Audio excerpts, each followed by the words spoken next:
So everything has started 70 years ago with the Harris train, the beautiful blue trains. After that, we had the Comenge, almost 200 train sets manufactured in Dandenong, and those trains are still running on the Melbourne network. And obviously, we have our beautiful purple train, the Velocity. Manufacturing has started 20 years ago and it's still ongoing in Dandenong. Dandenong has been shaping Victoria's transport solutions for 70 years. The first rolling stock built at Dandenong were 110 steel suburban train carriages for Melbourne. These were the blue trains, officially known as Harris trains. We worked on the Harris cars for a while, and then after that we came to put me on the Comenge trains. In 1979, Comenge was awarded the largest order for new passenger carriages in Australia's history, for a total of 570 new electric suburban cars for Melbourne to be entirely built at Dandenong. They have big windows and comfortable fabric-upholstered seats. They had modern electrical equipment, and they were Melbourne's first air-conditioned suburban trains. Because I've worked as a boilermaker for a long time, I've done a lot of things. I've built ships, I've built buildings, pressure vessels. But once the job is finished, it disappears from my life. You never see it again. But with Comenge trains, you see them everywhere.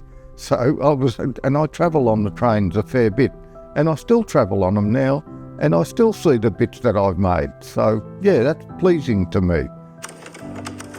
In 2001, Dandenong was chosen to build 29 sets of two-car Velocity trains for V-Line.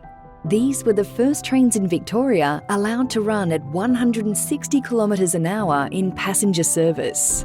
And their popularity led to an enormous resurgence in regional rail travel in Victoria. Several additional orders for Velocities have been placed in the years since, and Dandenong has built more than 120 Velocity sets, making these purple trains an iconic sight around Victoria. Dandenong should be proud of what we produce, not just as tradespeople, but as a product as well. The Velocity train has got nearly 70,000 hours between breakdowns. That's unheard of in today. And to build a train like that, where the customer is very happy with the safety, the performance of the vehicle, and the maintenance of the vehicle is next to none when it comes to local manufacturing. Even though I work in the store now, I am still very proud that I worked on the Velocity refresh project at the beginning of my career. While Dandenong's biggest projects have all been for Victoria, we have also completed several train contracts for interstate and overseas. These include the 3000 and 4000 class multiple units for Adelaide, XPT, Explorer and Endeavour rail cars for New South Wales, electric locomotives for Indian Railways, as well as electric passenger trains for Philadelphia in the United States. Now for the future, we're fabricating the Extrapolis 2.0 trains here in Dandenong, which will bring the next level of comfort, safety and accessibility to the commuters in Melbourne, continuing Dandenong's long history in commuter rolling stock.